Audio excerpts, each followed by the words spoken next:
Hello, hello. Oh, what's blowing up there, Ruben?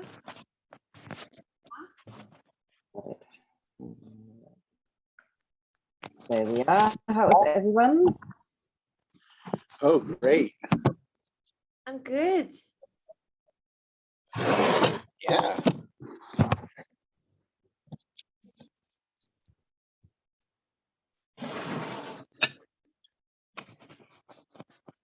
Just got I did a projection mapping project today that's going to be up for 3 months. Oh, wow. Tell me more. Yeah. It uses 2 projectors. And it's the first time I've done anything with 2 projectors.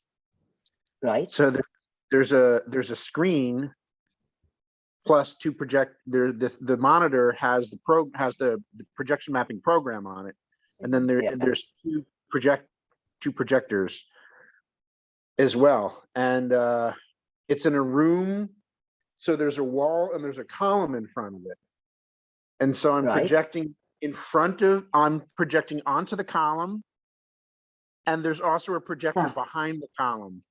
So I'm projecting like in front of, like on both sides of it, kind of. On front and that sounds quite amazing. Quite interesting. Thanks. It looks really awesome. Will it be recorded in some shape or form, or? Sorry, what? Will it be recorded? You know, will the you know, is there somewhere where we could see what it looks like? Yeah, I have photos and videos. Maybe I'll find a place on Discord to post them. It's part of this Selfie Museum. Okay. So there's some social media influencers that are coming to this this sort of preview, and yeah, basically people, there's artists who filled a whole floor of an office building with installations. Wow. So people are going to come and take selfies. Wow. This is quite amazing. That sounds awesome. Yeah, it's I really quite like the idea. Involved in it too. Very cool. Yeah, one of my friends made like took wool or cotton and LEDs, and there's LEDs inside the cotton, and they're like these clouds that look like there's like lightning inside the clouds. Oh, that sounds amazing. I did a whole room like that. That's really cool. Wow. Yeah. So again, sort of, if there's a link, if there's an exhibition link or a website or whatever, that would be really cool. Cool. I'll share some images and videos, and I'm doing some more projection mapping this weekend and next weekend too. Very cool. I had a voicemail message from Anuraj yesterday. Is he joining us? Good morning, Roy. Good morning, Alan. I haven't said good morning yet. Well, good afternoon or wherever you are. Thanks, Bettina. It's 12:30 here. Yeah, decidedly morning here. It's still dark outside. What time is it in Munich? I could guess. At 3:30? Not that bad. Just, well, yeah. No. I just had to get up a bit earlier than usual to be reasonably awake. I'm always getting up reasonably early, but I take my time waking up. So yes, spring's the time for it. Actually, you're not spring when either. I sit in. No. Because I was going to use the excuse that Perth, like Western Australia, has the birds start up because it's spring now, September, at about 3:30, 4:30 in the morning, and it's just awesome. I mean, you could look at it as heaven, but it doesn't feel like heaven sometimes. The earplugs go straight in. But you guys must be autumn, is that right?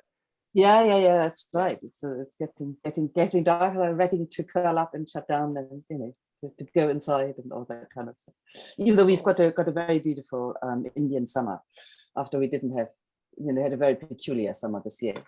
Now it's really quite nice. Good.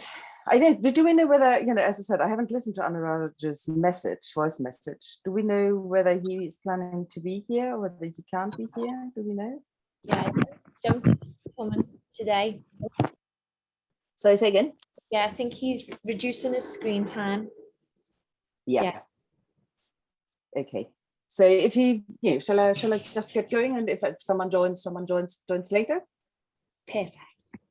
Good. Yeah, just sort of briefly, I think Anurag spotted that I'm giving this presentation this evening at the Technical University in Aachen, virtually, of course, on the innovation, beware of the dark side. And when he spotted that, he asked me whether I'd be happy to share that here as well.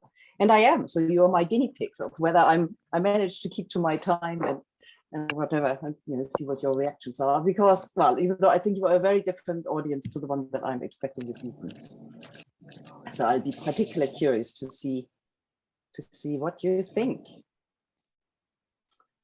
All right.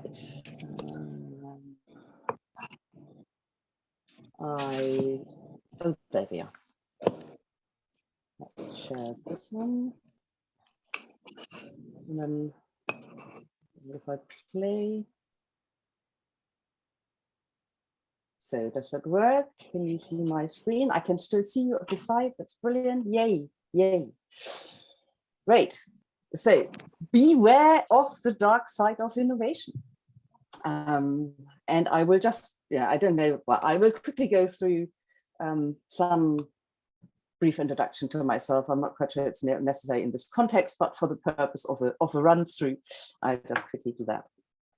So I started off with a degree in architecture and town planning, which was a compromise gone wrong between computer science and fashion design.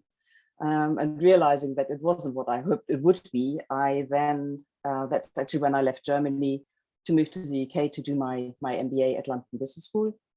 When I finished, I decided I didn't want to take any job that I didn't really want anymore, which is when I started to work for myself. And that's basically what I've done ever since. So self-employed. And then I also realized that if I wanted people to come to me rather than to any of the other many people out there, I needed to develop a deeper level of expertise, which is when I went back to London Business School to do my PhD. And that really got me deep into innovation, laid the foundation for my thinking around innovation. And so that's the field that I've been in ever since. Setting up my own company, the Innovation Leadership Forum, in 2004. And most recently, the last 5 years, really until the end of last year, I spent with an NGO called Caterva, which is all about identifying, evaluating, accelerating sustainable disruptive innovation. So the kind of innovation we need to get our planet back on course. And I also realized that if the financial aspect of the triple bottom line is not working, the whole system isn't working. So true sustainability needs to consider the financial as well as the social and environmental aspects. I also like to develop stuff, which is, if my word, which just doesn't do any longer. Okay. My screen is stuck. At least, I don't know, there we go. I use that one instead. So I like to develop stuff. In the early 2000s, I developed a tool for the assessment of conditions for innovation, which I call a facilitated tool, because I think, the self-assessment tool, unless you discuss them and whatever, is not very helpful. In order to deal with diverse and difficult contexts, I've developed some picture cards, and I absolutely love writing. So they are not all exclusively my books. I like to collaborate, particularly in the context of writing. So that's a little bit about me. And so before we go to the dark side of innovation, is actually, why do we innovate? Why is everyone going on about innovation? And it might be pretty obvious, but here we go anyway. So there were a number of wise men who told us that innovation is the be-all, end-all, and be-all. And they started off with Peter Drucker, who said, marketing and innovation produce results, the rest are cost. Similar, Tom Peters, who said, famously innovate or die. And also Malcolm Gladwell sort of said, innovation is at the heart of the knowledge economy. And certainly when I started in innovation in the 90s, it was that the CEOs were slightly more hesitant to say, well, yes, we do need to innovate, even though it clearly was what they thought was quite important. Interesting, though, also that innovation at that time was really associated with products, whereas the innovation scape today is much more also about ways of collaboration and business models and so on and so forth. And certainly today, sort of one of the most recent surveys from the Boston Consulting Group has said, innovation definitely is on the agenda. So, and a simple answer why we innovate is, well, actually to make money. And there is certainly evidence that the companies who are investing in innovation, particularly keeping innovating throughout the crisis, are outperforming the rest. So, okay, while there is money to be made, I think it is also particular entrepreneurs innovate in order to support and enable progress of humanities, not just the greed. And though I find it quite interesting, the way that we are looking at the progress of humanity, the way we measure it is generally monetary. So we're looking at the gross domestic product in order to say whether countries are actually developing and evolving or not. Yet, I also found some interesting quotes about, well, hang on a second, gross domestic product is all quite well and good and measures, so, is supposed to measure progress of humanity. But if you think about why we measure gross domestic product, it is to measure progress of humanity. And in my reasoning, progress of humanity is not really measured in monetary terms. It's also so much about well-being. And, of course, there were people who said it very early on, like Robert F. Kennedy. And I just want to get the quotes right. He said, GDP is not measuring that which makes life worthwhile. And that was back in the 60s. And then a chap, I don't know whether you're familiar with him, Herman Daly. Anyone know Herman Daly, who's written a book, Beyond Growth? Stated in 96 that uneconomic growth occurs when increases in production come at the expense and resources and well-being that is worth more than the items made. And sort of finally, also in the EU in 2007, they stated that GDP does not properly account for social and environmental costs and benefits. It's also difficult to achieve sustainable decision-making aiming at sustainable progress and well-being if welfare is being considered from a purely financial point of view. So, I think people realize that GDP is not the best possible measure, but it seems to be easy to measure. And so that's very often what we are going for. And I think another big challenge is also that this whole idea of growth assumes free availability of certain resources. And the question is, are they really free? And if you think at the consequences of our growth and our output, if you know that there are more plastic particles than fish in the ocean, in fact, sort of it's 25 trillion macro and 51 trillion microplastic litter our ocean.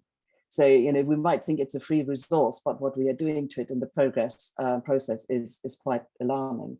And of course, it's not only the water; it is also the soil, and about 33%, 1/3 of the Earth's soil are already degraded, and 90% could become degraded by 2050. So that's not really that much into the future. And then, of course, the third element that we rely on, air pollution kills at least 7 million people every year, which is 15 times more than people die from war or terrorism and other violence. So, not surprising, the chickens come home to roost. And I thought it was really quite interesting in the latest climate change report from the UN. They stated it as clear as never before. It is unequivocal that human influence has warmed the atmosphere, ocean, and land. Widespread and rapid changes in the atmosphere, ocean, cryosphere, and biosphere as I did. Anyone know what cryosphere is? It's the bit of our planet that are covered by ice. I hadn't heard the term before either, but so that's it. So yes, so then the question is, is innovation good? Is innovation bad? All the stuff that we are creating. And of course, the answer isn't quite that simple, because anything that we invent, anything that we create, tends to have the habit of being neutral. And it depends what we human beings do with it, how we put it to work, how we apply it, that makes the difference. And so is innovation good or bad? Well, it is neither. It depends on us, on how we use it. So for example, solar panels, the idea behind solar panels is that they are doing good for the environment and improving the energy balance and finding a way to generate energy that is not harmful to our planet. Yet when I then see that forests are being cut down in order to create solar farms, then I begin to wonder, what are we doing? This thing is meant to do good, not bad. And here we are cutting down forests and to establish solar plants. For me, another example is nuclear energy. In principle, it could be good, but the way we are using it, or at least how we are also using it, is not quite so good, I think. And to be quite honest, people always say, nuclear energy is so clean. I do have my question marks behind, what are we doing with the nuclear waste that is generated in the process? And are we treating the argument that, nuclear waste is not so bad, the same way that we've treated our attitude to land, water, and the air, saying, well, it can cope with it until we damage it so much that it can't cope anymore.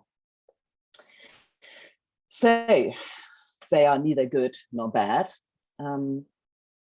However, I decidedly do think that there is a dark side. And what do I mean by that? One of the reasons I think is very often we innovate because we can. We just do anything that is possible. And with the danger of making myself slightly unpopular, I think developing a car that goes 531 kilometers an hour, which is 330 miles per hour, do we really need that? Where can anyone drive that thing? And then to know that, of this thing, 125 have been produced, and they have a starting point of $2.8 million, and they sold out in no time. Do we really need that? Is really that the best use of our resources? Do we need that? Or we do, we cram in as many functions and functionality as we possibly can because we've developed it and we want to show it off. And so, I really want to see the pocket into which a pocket knife such as this actually fits. Do we really need all of that? And then the second dark side of innovation for me is about innovation for convenience. So for example, we all have this beautifully conveniently packaged food. And do we ask what are the consequences of producing food in this way? Because in order to get it packaged like this, we are putting all sorts of chemicals inside it. And as a friend once to me said, if you don't know the chemicals on the food packaging, your body doesn't probably know either. So what are we doing to our bodies by introducing all these chemicals that our body doesn't know what to do with? And of course, it's not only convenient in terms of eating, in terms of packaging. If you just think about all the food packaging waste that is being created, yeah, I don't know, when I come home from shopping and just put my stuff away, I generally create a huge pile of plastic in the process. And again, the question, is that the best with our ingenuity and imagination? Is this really the best that we can do? Is this the best that we can come up with? Another aspect for me is, I think we are also due to the growth mindset that is absolutely dominating every question, but how quickly something will change is another question. But it's sort of this more attitude, and what this more attitude results in is in for example, food waste. In 2019, 930 million tons of food have been thrown away, according to the UN. And I thought it was quite interesting. They calculated that this volume would fill enough 40-ton trucks to stretch around the globe 7 times. Just imagine that. You know, and on the other hand, we've got so many people dying or being threatened by dying through starvation. And we just think, come on, guys, is this the best we can do? Is this why we innovate, you know, to create stuff that on the one hand we throw away, and then the other hand people don't have enough? Can't possibly, you know, we need to innovate different things. We need to innovate in different ways. And it's not only food, it's also clothes. Again, some statistics. It's sort of, there was a survey in the UK a couple of years ago where over 34% of the survey participants said that they've never ever worn about 10% of the clothes that they buy. You know, so the stuff is being bought, not worn, then thrown out to go into landfill. Okay, and I think another big, really biggie is the entire electronic consumer goods industry. And in just 10 years, more than 7 billion smartphones were produced. And global electronic waste generation reached a record high, 3 million metric tons in 2019. That's sort of a huge increase of 21% over the previous 5 years.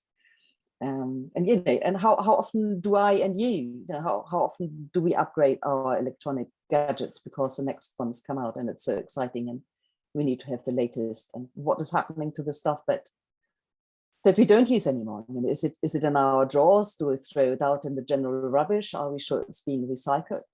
So, you know, these are some aspects of the dark side of innovation for me, what I call the dark side. And I would even go a step further. I would say there is also irresponsible innovation.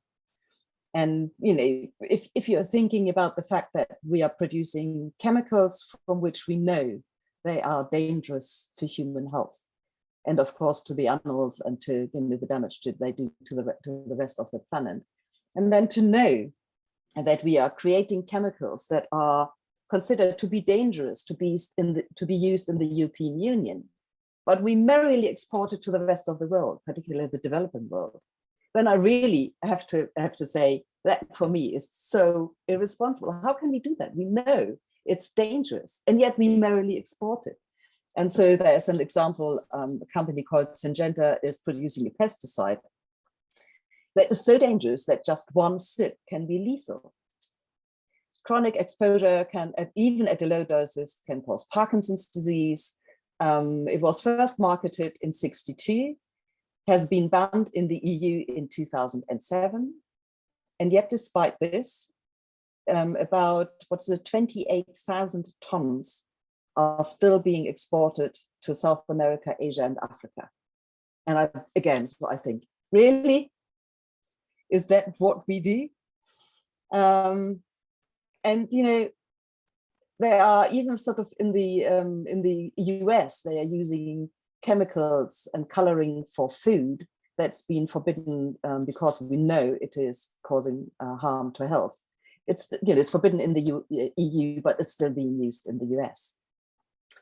And so, you know, can't possibly be so. I think, you know, that for me is a definitely very dark side of innovation, or how innovation is being used.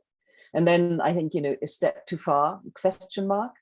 You know, are we, you know, my concern is that we are creating innovation which makes it increasingly difficult for humans, for us humans, maybe not us here on the call, but certainly I think a lot who are less reflective, you know, to lose touch with reality. And, you know, even back in 2010, I contributed to a white paper developed by written by the Finnish Aalto University, where I, you know, my paper, my contribution was titled "Will Virtual Become Reality?" You know, in which I mused how long it would take people to lose the ability to discern what is real and what is fake, or what is virtual. And so the quote from that paper is, "I believe that we are too much led by an excitement of what is technologically possible, rather than also ask whether, from a human development perspective, it is actually desirable." And, you know, I think it starts with the profiles that people create of themselves on social media. And we all know sort of the damaging side effects social media can have, particularly on young women who just see these glorious images online and look at themselves in the mirror and think, my God, I can't keep up with that. And about bullying in the social media space that has quite some devastating effect on particularly on young people. And we all know about that it is increasingly difficult to discern what is fake and what is real in terms of news. When I see news today, I just really ask myself the question, can I trust this? Where sort of 30, 40, 50 years ago, I think there was no question if it was in the news, it must be true. And sure, there would also be stories that aren't quite true. But I think the degree to which fake news have spread today and and it's just getting increasingly difficult to figure out what is and what isn't true. And if you look at these nice people, they look all very friendly and very nice. Who wouldn't want to meet them? However, all of these images, none of these people exist. All of these images are entirely computer generated.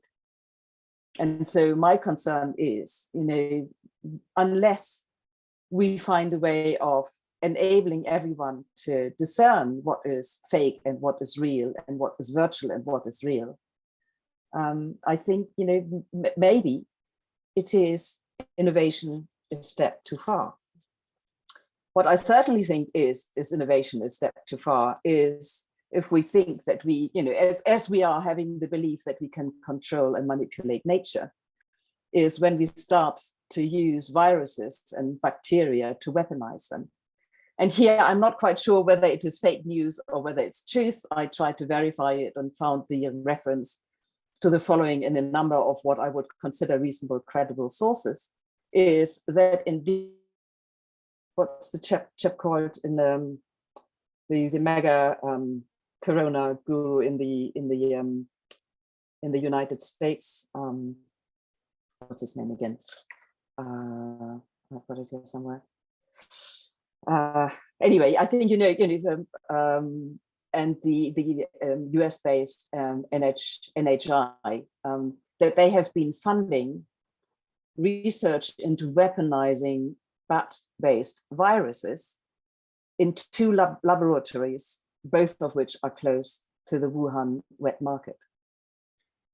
And if you know that, well, there are all sorts of questions in my head. And, as I said, my question mark is this fact that the US has funded research to weaponize viruses in Wuhan. Is that fake news or is that real news? Is of course a question, but I think the possibility alone is quite scary. So I think also when we are innovating, we are always looking at what we gain. And I would like to invite us to also consider, what is it that we are giving up? And, I think one of the things that is definitely getting lost for so many is our connection with nature.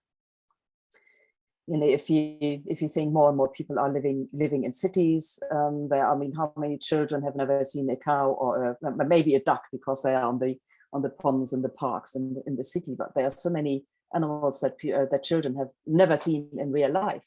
And then again, a piece of research with 5,000 children of the age between 5 and 16. And it is an absolutely alarming number of them think that, for example, that tomatoes grow underground, that pasta comes from animals and all sorts of weird things, because they just completely are disconnected with anything to do with nature.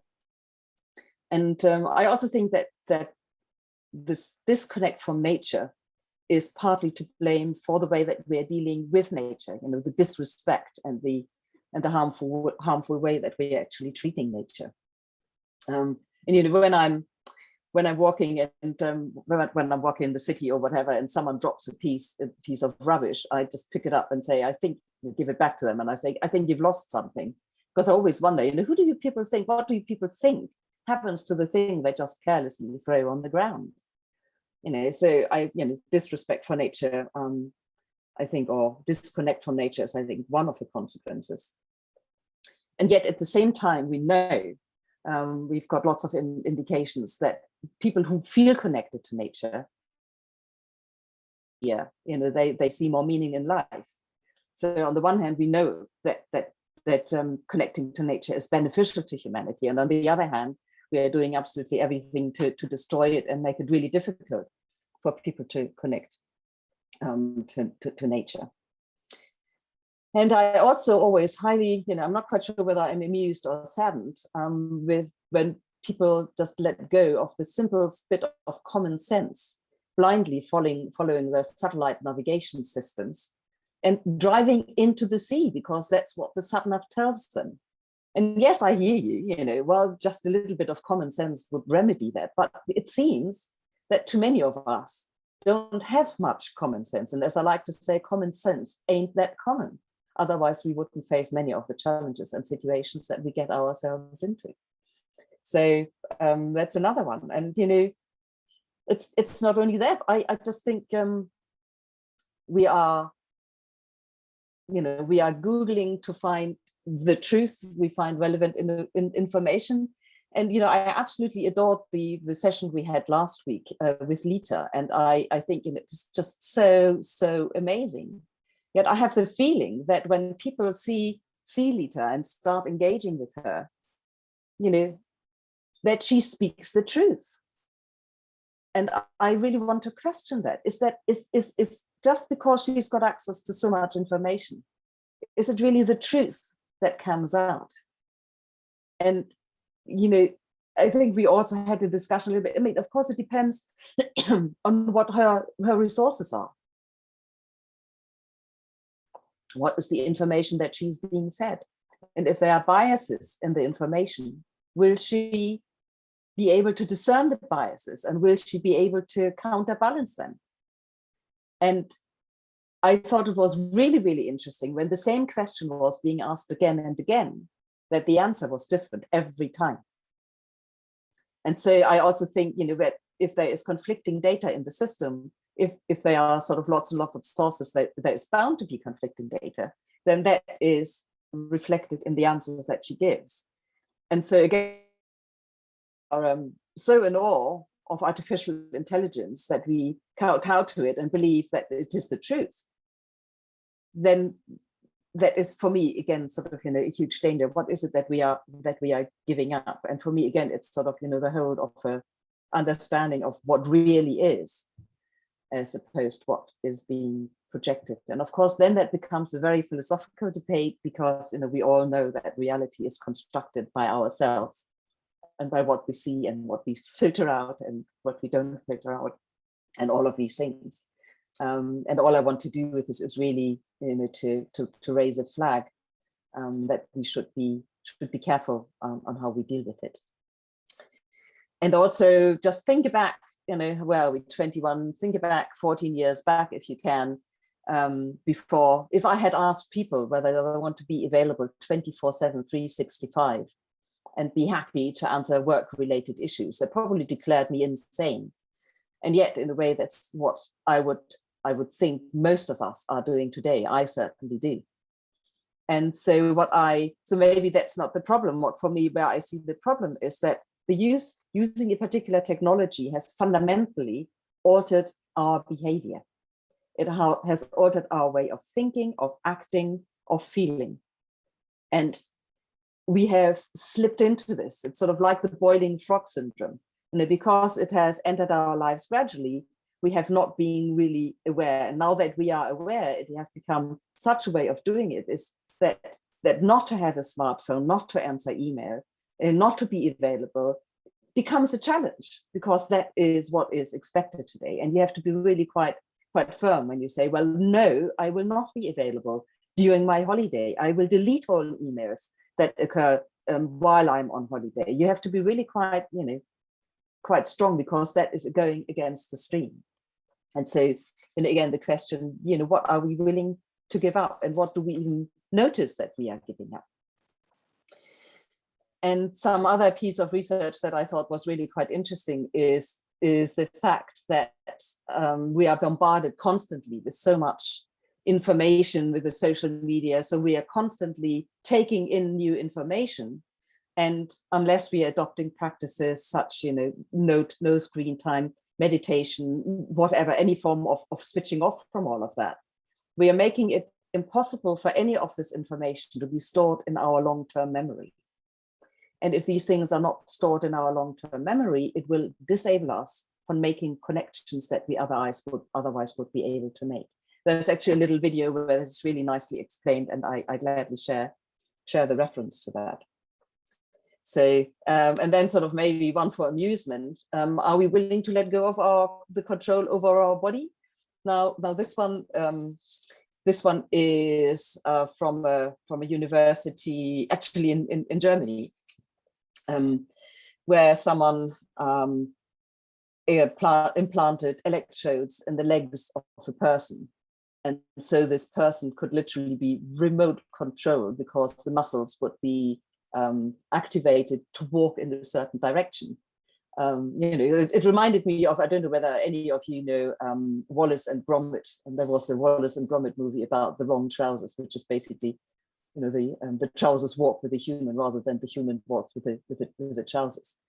And on the other hand, I can see positive effects of this one. For example, if someone is disabled or has problems with the muscles in their legs, and then you can implant electrodes that enable that person to walk again. Well, then that's brilliant. But how consciously are we doing these things, and how much are we putting measures in place to ensure that we are getting all the benefits without the potentially negative side effects? And I just also reminded of Elon Musk. Basically when asked about the integration of humans and technology, just said, what about the smartphone? Is that not already an extension of us? And how many of us feel at a complete and utter loss when our smartphone doesn't work or has disappeared? And just think about, it's your extended memory. Just think about all the information it holds for you, from addresses to goodness knows what. So certainly a path that we are on in some shape or other. And so for me, one of the fundamental questions is, what is it that we seek? What is it that we seek? Are we seeking control, certainty, the one right answer, or are we seeking understanding, awareness, and possibilities? Whom or what do we trust? Do we really trust technology entirely? And do we use technology to make decisions for us or to support our decision making? And and what is our belief? Do we believe that we are all entirely independent and rational beings? And I think that illusion of independence can easily created by technology. We don't need to rely on others because technology helps us be autonomous if we wish so.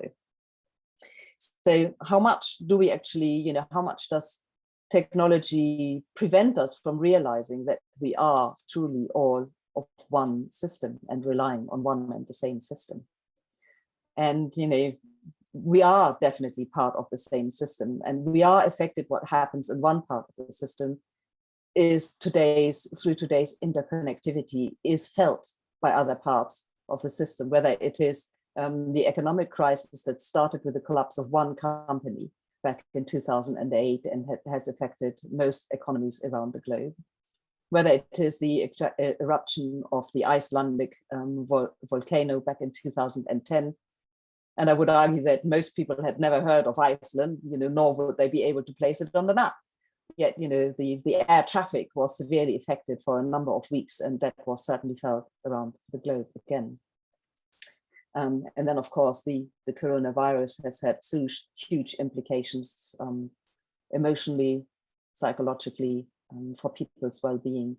All these things do not stop at national boundaries, and they don't care whether we are leaving the EU and declare ourselves independent from the rest of Europe in England or in the UK. So, we are all part of the same system. So after all that, which might all have been slightly more on the depressing side, so what? What do we do now?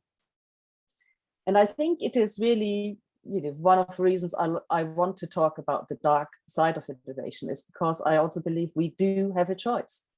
We do have a choice. We do have a choice on how we use technology and how we bring it to life. Because I said earlier, technology, whatever we create in itself, I'm sure there are certain things that are only evil or only good, but most of the things are fairly neutral. And so it's our choice whether we are building cities that look like this, or whether building cities who look like that. It is both within within the realms of possibility. It is a choice that we make. And if we are thinking about the impact on social and environmental, I would argue that this scenario, you can imagine how lovely the climate in hot summer's day, because the trees or the plants will provide some natural coolant, better air quality, and all the rest of it. So what I think needs to be able to happen for us to make more appropriate choices, or even better for sustaining our planet and creating a worthwhile future, a future where life on Earth does not look like life on Mars, is that we really need to be raising awareness and consciousness of humanity. And so how do we go about it? I think, we need innovation that really is happening very consciously and very responsibly. And so in order to be able to do that, what I believe we need is education that is very different from what we experience today. We need education that encourages rather than discourages to have different points of view and to ask lots of questions. We need education that teaches critical thinking rather than multiple choice where you just tick boxes. We need education that really deeply conveys the systemic nature of life, of nature of our planet, so that we really do understand that the change in a small part of the system, we might be the butterfly wing, to take an analogy from chaos theory. We might be the butterfly wing that might seem small, or the flapping of our wing might seem small to us, but it might have a huge effect of the wider system. So we need to embed sustainability considerations in all that we do. And so how to achieve that? Well, I think we need to become much more ethical with the things that we have already created. And I think it is an absolute impossibility that we know that certain things are poisonous, yet we continue to sell those to countries where the awareness, who might not actually even be properly aware of that. We need to start looking for unintended consequences from the outset. Not create something and then say, whoops, something can go seriously wrong with it, because we get so excited by what can be done that we do it without actually asking appropriate question at the outset. I also think that we tend to develop regulatory frameworks after we've created an innovation. And what I propose is that we try to develop it in parallel with it. Because I think we've put so much stuff out there that we just can't possibly keep up with regulation that keep the dark side at check. And also, I think we've become very good, and there are also a number of interesting films on it. We've become so adept at hiding anything that's negative. We just focus on promoting all the positive stuff that our innovation does, and keep very quiet about the unintended negative consequences that there might also be. And I think sort of one way to help address many of these issues is to ensure that we really innovate in diversity, where we've got lots of different perspectives. And as a colleague of mine once said, if you've got an innovation team of 10 who all think alike, you've got a cost savings opportunity of 9. Because in innovation, you really want to have different perspectives so that we can avoid groupthink, where everyone just nods because we've got all the same perspective and same understanding of a certain issue. So we really need people, and the only way that you get people to challenge what you're doing properly is when you bring in people who think different from the way that you do. And so if that might sort of, I think they're very practical things that you can do. And, if you make any decision, if you build anything, if you if you do anything, just ask yourself, does it bring us closer towards achieving or further away from achieving the Sustainable Development Goals? Very simple question. You might also want to think, my decision, what is the impact on the triple bottom line, i.e., if I'm flying out for a 3-day holiday on the Bahamas, what is the impact on the environment? What's the social impact? What's the economic impact? So always keep that in mind and just try to be more aware of the negative consequences, or simply use ancient IoT's wisdom, which says that you should make decisions considering the consequences of these decisions for the 7th generation hence. So really try to think about the long time. And then the last one, really understand how to work with and through nature, not against it. And this is an example where they combine rice plantations with fish farming.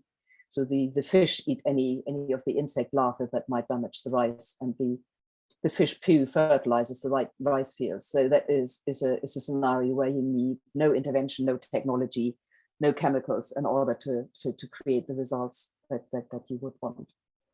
So I think it is, that there definitely, for me, there definitely is a very dark side of innovation. I think we don't talk about it enough. There's not enough awareness around it. And I think, with raising levels of awareness and consciousness, we will be able to innovate, to use technology in the way that is beneficial for humanity and the planet, and not against it.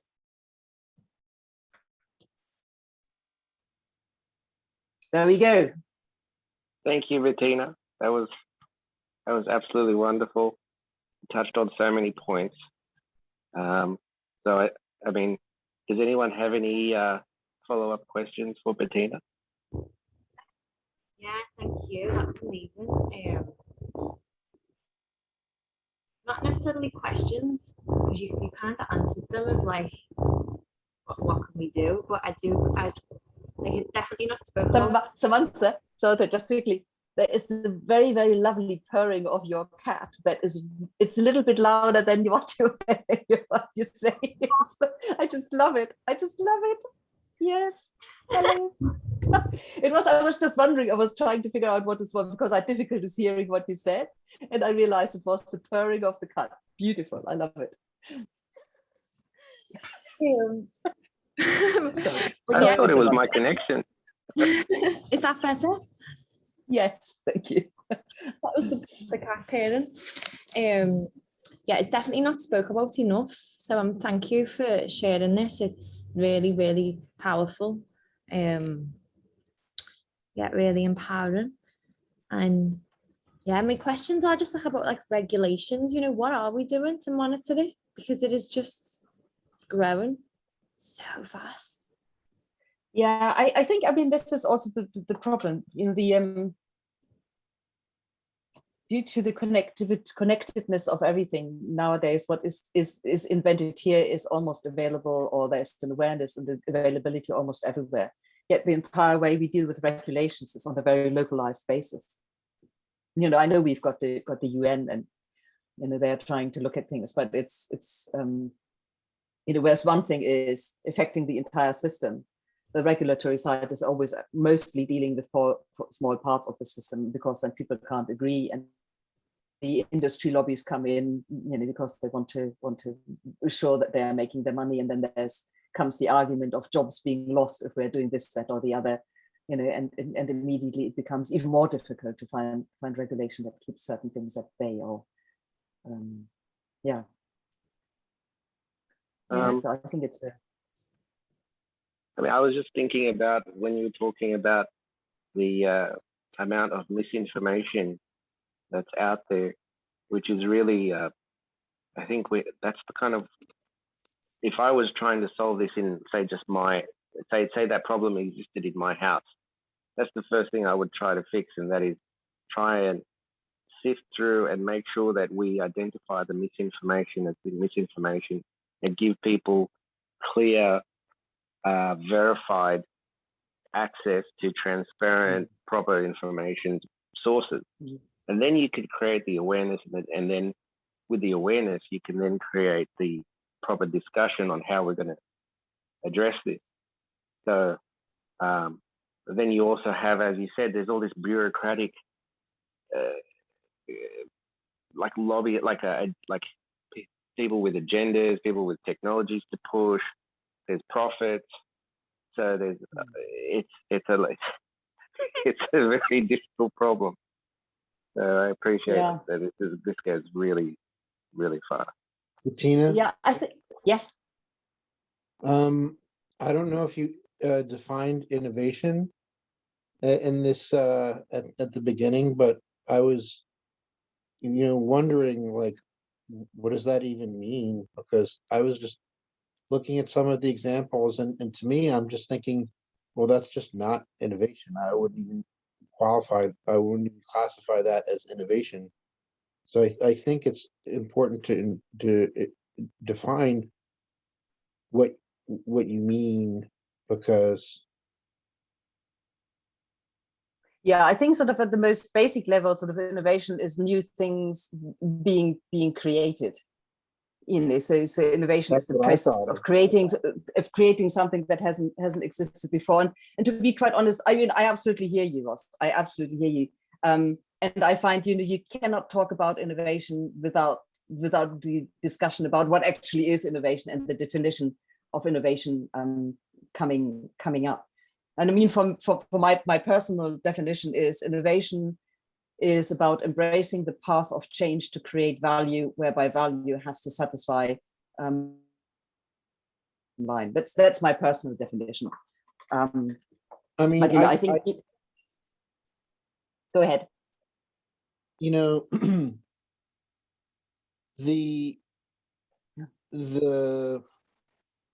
way that corporations are structured, just the idea of, oh, well, it doesn't matter how much money you make, you always have to make more the following year. That's just, if you don't make more money than you did last year, you basically just deemed a failure. Yes. That's really just the main goal. And the thing is, like, it's the stupidest shit ever. I agree.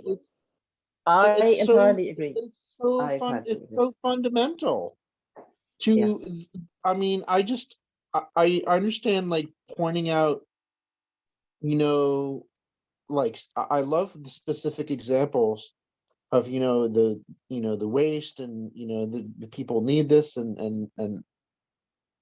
but like,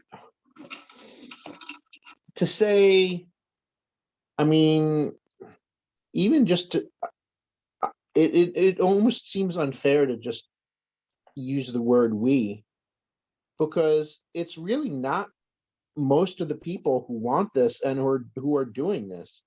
And actually, I think it's technology that's allowing us to find out about what's happening, share it with each other. The idea of, like, okay, so what are we gonna, like, if the thought of, oh, what do we do about such and such? Oh, well, let's have a boycott. Well, I mean, that's really ineffective if we didn't even have a lot of these communications technologies that we're using. Yeah. So everything is just based on, like, the stupidest, like, on the basic level. It's just greed and stupidity, and is, like, in the driver's seat. I mean, agree. Don't hold back, Ross. Tell us what you really think, Ross. No, I mean, I completely agree. Yet at the same time, I know that there's all the positive potential. Yet what I see manifests, and if the positive side would manifest more, then we wouldn't be in the situation that we are in. And I agree that might only be a few people who really sort of, driving this. And yet at the same time, I really do have the urge of pointing it out, so that that more become aware and consciously choose the positive over the negative. And also, you know, I think to be aware that it is not the only way, you know, it is, you know, we can work, we can have technology support humanity, dominate humanity. You know, I think these are two, you know, I very often use the film The Matrix and the film Avatar to describe the two different scenarios. You know, for me, Matrix, and I believe that's the path that we are on because of lack of awareness. You know, we are slipping into behaviors that we are not aware of that are taking us further down that path. And so, you know, I just want to say, you know, wake up, everyone. You know, wake up before it is truly too late. You know, because I think we're already quite far down that path. And so, you know, again, as I said, sort of with Lita, I think it is just so amazing. And the danger I see is that people start to believe that what Lita says is the truth. And, you know, hang on, guys. What comes out is what you put in. And even if you know, the amount of computations, if she can take 1,000,000,000,000,000,000 trillion more factors into account than we humans can. So, you know, it will be based on more information, and yet it will still be based on the information that is in the system. And so, you know, yes, there is so much positive potential, and yes, there are, you know, it is driven by some, and yet unless we talk about it, it will just, you know, it will just get stronger and will continue. That is my concern. You know, and So what is in this order to, presentation? This is a Sorry, say practice again. presentation. You're practicing a presentation.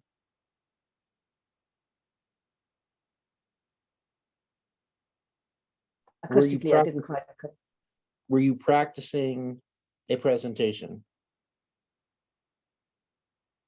I have shared my strong beliefs, which are encapsulated in the presentation that I will give again this evening. Yes, I've been talking about this for you know, I've first talked about the dark side of innovation back in 2011, because I think it really is necessary. And I know that people find it uncomfortable and they might find it depressing. But well, for me, this is the reality that I see. And I almost feel it's because I see this as a reality. It is my, I feel that I have to speak up about it. If you're calling. Yeah. Yeah, and you know, it's to say, you know, I'm not seeing, it's not that I can't see the positive sides. I absolutely do. And I mean, there's so amazing things that are possible. And, you know, again, it's just, for me, most of this, again, the stuff that we create is mostly has the potential to do a lot of good and to do a lot of bad. And so unless we are, because I mean, you know, this, I sometimes also talk about the hype around innovation. Everyone, oh, we must innovate, you know, people charge off in all sorts of direction. And for me, innovation has to have the aim of making something better. And yeah, so just, you know, just to create a discussion around it and encourage people to become more conscious in the choices that they make. So I think if you want to create a discussion around it and encourage a discussion around it, then start. I mean, like I really don't know what the forum is or what your time limit is for where you're going to present this, but I was finding that the length of the presentation and the number of questions that you asked without giving us a chance to actually respond to them, I was getting frustrated by the content because the content is frustrating, you know, yet at the same time, you were speaking for like 45 minutes, didn't, you know, like there was and your questions were very rhetorical and you would answer them, so it didn't become a discussion. And then I felt I felt frustrated by the length of the presentation and it not being interactive, and that was combining with the information that was already frustrating. So I didn't have a chance to vent about any of these horrible things that you were talking about because I just listened to you talk for like 45 minutes straight. Can I jump in as well? I understand what Ross is saying, because I felt that I interpreted it as this material is very juicy, as in there's so much to talk about. There's that, like when you were talking about the supercar, I remember having a huge discussion with the people, and I'm flip-flopping on that issue about, you know, why bother going. I mean, I'm not going to talk about it, but I mean, you know, we all had our opinions, and I wanted to share that with the group too. But you know, I still, you know, as your talk progressed, there was just so much stuff, and I so much wanted to jump in, but it was still very satisfying at the end. So I see what Ross is saying. Yeah. Thank you for that. Well, thank you for listening. Yeah, I mean, the to add setup. there- Yeah, Alan. Bettina, I just wanted to add there, I had a completely different experience to Ross, which was that I enjoyed your presentation immensely. I thought it was beautiful. You're very eloquent, just stand alone. And there's a separate parallel topic. Not all PhDs are eloquent. They kind of dive off into their research, even if it's not like if they've gone into a different topic, they tend to make it dry, where yours was very accessible. My favorite part was the quote from Professor Carol Dweck about growth mindset, which you probably wouldn't think links to innovation, but I love the fact that it does. And my recollection of Dweck's mindset was that she and one of her colleagues issued a retraction about a year or two later, because they thought it had just been completely hijacked by the general public, which it had. But I like how you tied that into, we don't have to keep being better and better and getting more and more. And to Ross's point, we don't have to just wait for the savings account to go up and up and up. That's just really a weird fucking mental mindset, but it's prolific. It's all across different societies, not just our Western society. So yeah, I really enjoyed that part of it. I hear you about later as well, and it's good to have that balance and to hear the queries outside of that, and also to educate people about what the current language models are doing in terms of not being factual all the time, and those kind of quotes that don't really pop up unless you dig deep down into it. But I loved it. I think 45 minutes, even an hour is pretty standard these days. I've sat through 2, 3, 4 hour lectures. I didn't think your presentation was too long or anything like that. I would have loved, I suppose, to ask some questions or answer some questions along the way, but that wouldn't happen usually anyway. So thanks for making the time and giving us a preview of your tonight seminar. my pleasure. Yes, and just sort of a little bit at the Technical University in Aachen, they've got something, Innovation Tuesday, where they've got people give a 45, 50-minute lecture, and then there's it is followed by discussion. So and as I said at the outset, I think this audience here is, you know, if I would prepare a presentation for this audience, I probably would go about it in a somewhat different way, and, you know, have the questioning in between rather than at the end. So I think maybe I was just not seeing the slides because of this medium. Like you're like maybe screen sharing, and then maybe I clicked away at something and I never made it back to the slides or something. I assume the slides were going the whole time because they were. I was like, they were. Yeah. Okay, so I wasn't seeing the slides the whole time. I like thought that they like ended, and it was just like Just me talking. Talking. And I think perhaps if I had known what your format was, if you're like, okay, I'm gonna like give a 45-minute lecture at the outset, then it would have been a kind of a different experience. Yeah. Yeah, you know, I hear you. It is about expectations. You know, if you're expecting to have a discussion and then for 45 minutes, that's not very satisfying. I completely get that. Yeah. Oh, Okay. Cool. you know, Um, this is Is everyone okay for time? We're at 3:35 now. So do you guys want to keep going and maybe ask a few more questions, or Bettina, are you okay for time? I'm it's early morning, so still relatively early morning, so it's absolutely fine. Yeah, I'm okay to keep going. yeah, there was just a few things that I was just like, you spoke about thoughts that I've already had. So a lot of synchronistic, a lot of synchronicity for me. It's like you articulated in such a divine way that I'm like, oh yeah, I was thinking about that. And especially like, you know, that expectation to be connected all the time. And I create stories in my mind if I haven't responded to people. And again, it's just coming back to like that education piece, isn't it? Of like, what can we do? Like, because we are that powerful. Like, we are that powerful. Despite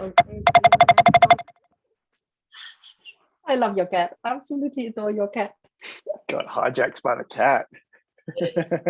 Probably reset her computer. Beautiful. See, that's what we got to do. We have to make the cats the rulers, and then everything will be okay. Mm-hmm.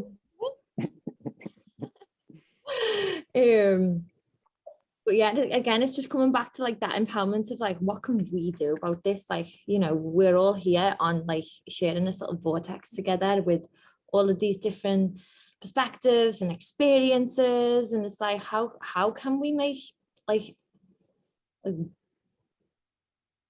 what can we do? Like, I know Yeah, you know, and for me, you know, just raising the awareness that that innovation is not all, you know, all wonderful, you know, that we need to ask questions around it. Just sort of be, you know, discuss with our friends and, you know, make them aware. And, you know, if I'm going to Brussels, I will only go by train. And, you know, it's not, you know, it's because it is a conscious choice not to go and fly, even though it takes sort of 7 hours by train. And yeah, I mean, it's just, you know, just sort of share small stuff that one can do. and it's like now when we've got to scan in everywhere, like I'm a bit of a rebel, like I just really resent doing it. And it's like, it's this constant, like my soul just doesn't want to be tracked 24/7. Like, you know, the cameras, and it's just like, it's everywhere. And I'm like, wow, like what type of, and yeah, like the type of experience of a reality that we are entering into because of innovation. Yeah, I just find that. Your cat looks like he's in like an 80s music video right now, because he's like blurred. It's It's very, it's so. Just absolutely gorgeous. I just love it. Well, you know, again, sort of thank you very much for giving me this opportunity. I really appreciate that. And yeah, you know, I mean, I'm happy to stay on, but I have the feeling that maybe also, I mean, the other thing that I'm very often the presentations that I give very often get people to think and reflect, and you know, that's exactly what I want to achieve. So actually, very often when I'm speaking, when it comes to the questions, people are so much inside there, you know, reflecting, that there very often aren't any questions, because they're just sort of trying to digest what I've thrown at them. So I'm very pleased that you had some questions and some comments. Just great. Is this PhD work? I have one. Okay. Prepared? No, that's basically, so my article? PhD. It is basically, you know, it's my observations that that I've put together. It's not PhD work. So my PhD was back in the was it in the 90s? Was Got it.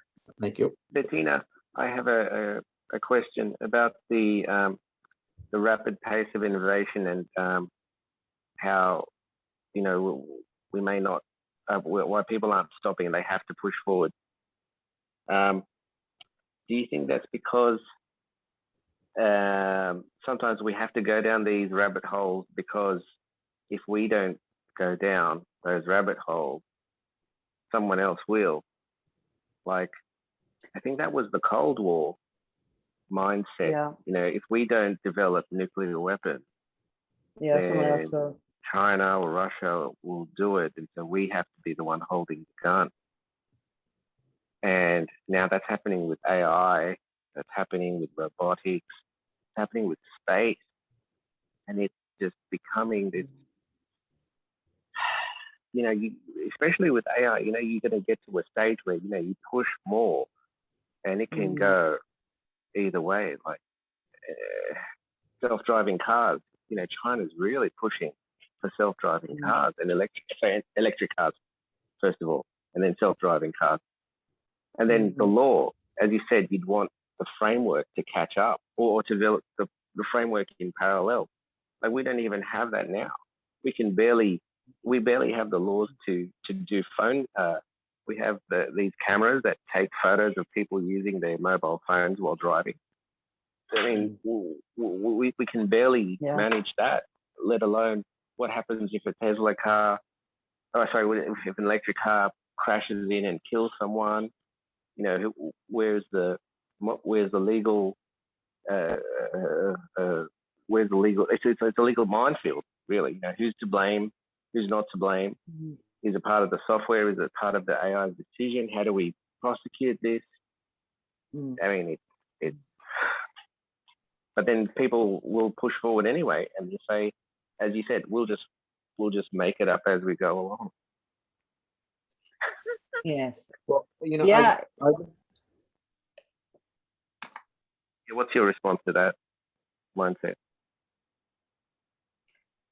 Yeah, I think it is, you know, it almost sort of what just came to mind. You know, maybe it is a bit like the Quakers at some point decided, well, enough is enough, and decided to stay with a certain level of technology and not go beyond it. Yeah, I mean, the question is whether I don't think we can stop it, because it's just developed such a momentum. I think the best we can do is to try to get better at becoming aware of what we create and how we try to contain it. And I don't think, if I'm really honest with myself, I don't think we can stop it. You know, how do you want to, you know, how could you stop it? Thank you for that. Which is probably the most depressing bit. That's why I'm laughing. I laugh to cover my depression. Yes. Last week, I think it was after our meeting, I participated in the not Sydney, but it was another Australian cities meetup. It was a Zoom call. It was SU.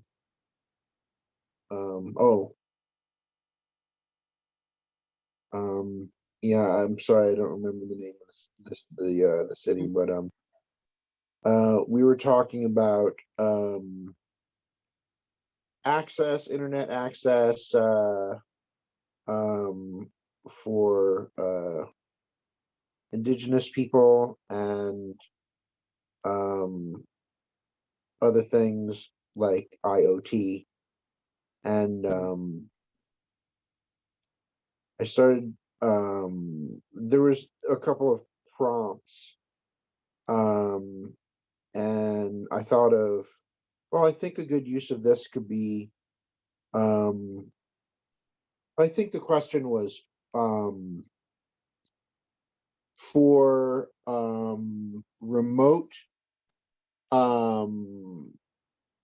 people living in remote areas to have internet access, like, you know, what would be a I mean, good, my question, what is that really desirable?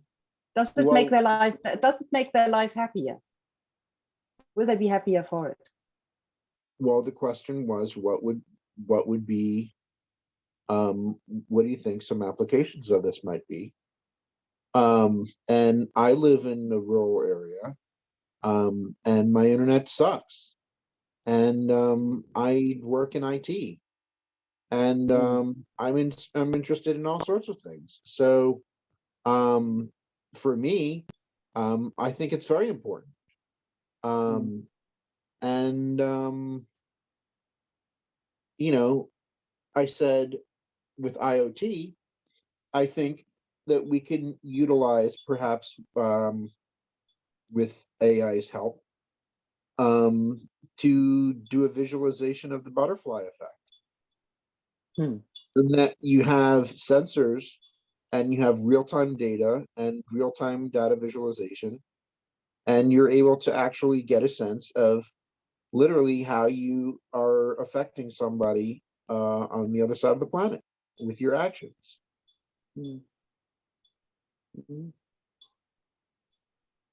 And you know, again, it's neither, you know, it's not the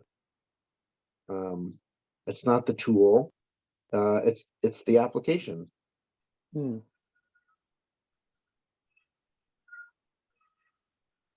Yeah. Yes, it's difficult to have opened a box where there is no clear answer. I might have to go, but Yeah, it was actually, an interesting thought. So again, thank you, everyone. yes, thank Thank you, everyone. I think maybe we should wrap it up. What do you think? General wrap up. Super. Yeah. Wonderful. Thank you all very much, and see you again next next Tuesday. Thanks, guys. Okay. Bye. See you next week. Bye.